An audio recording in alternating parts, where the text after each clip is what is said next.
Hello అండి, welcome back to our channel. ఈ రోజు వీడియోలో మనకెంతో ఆరోగ్యాన్ని ఇచ్చే ఈ రాగి సూప్ని కేవలం 10 నిమిషాల్లో ఎలా చేసుకోవాలో చూసేయండి. ఈ రాగి సూప్ కోసం అయితే నేను ఇక్కడ 2 టేబుల్ స్పూన్ వరకు రాగి పిండిని తీసుకుంటున్నాను. ఇందులోనే కొద్దిగా వాటర్ యాడ్ చేసుకొని ఉండలు లేకుండా బాగా కలుపుకోవాలి. ఇలా చూపిస్తున్నట్టుగా. ఈ రాగి సూప్లోకి నేను ఇక్కడ కొన్ని స్వీట్ కార్న్ తీసుకుంటున్నాను. అలాగే ఒక క్యారెట్, ఒక ఆనియన్, పచ్చిమిర్చి ఒకటి, కొంచెం కొత్తిమీర తీసుకుంటున్నాను. కావాలి అంటే మీరు టమాటోని కూడా ఇందులోకి వేసుకోవచ్చు.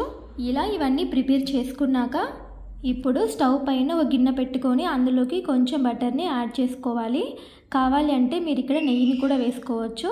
ఇది కొంచెం హీట్ అయ్యాక ఇందులోకి స్వీట్ కార్న్, క్యారెట్ ఇందాక చూపెట్టినవన్నీ కూడా ఇందులో వేసుకోవాలి. మంటని లో టు మీడియం ఫ్లేమ్లో పెట్టుకొని ఇవన్నీ కూడా మంచిగా ఫ్రై చేసుకోవాలి.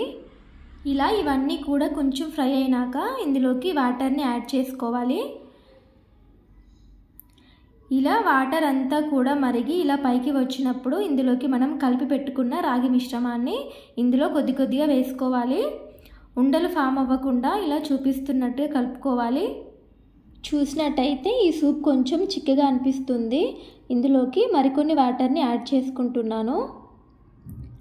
నేను ఇక్కడ 2 టేబుల్ స్పూన్ రాగి పిండికి 2 గ్లాసెస్ వరకు వాటర్ని యాడ్ చేసుకున్నాను. ఇప్పుడు మంటని మీడియం టు హై ఫ్లేమ్లో పెట్టుకుంటూ ఒక 5 నిమిషాలు కూడా మరిగించుకోవాలి.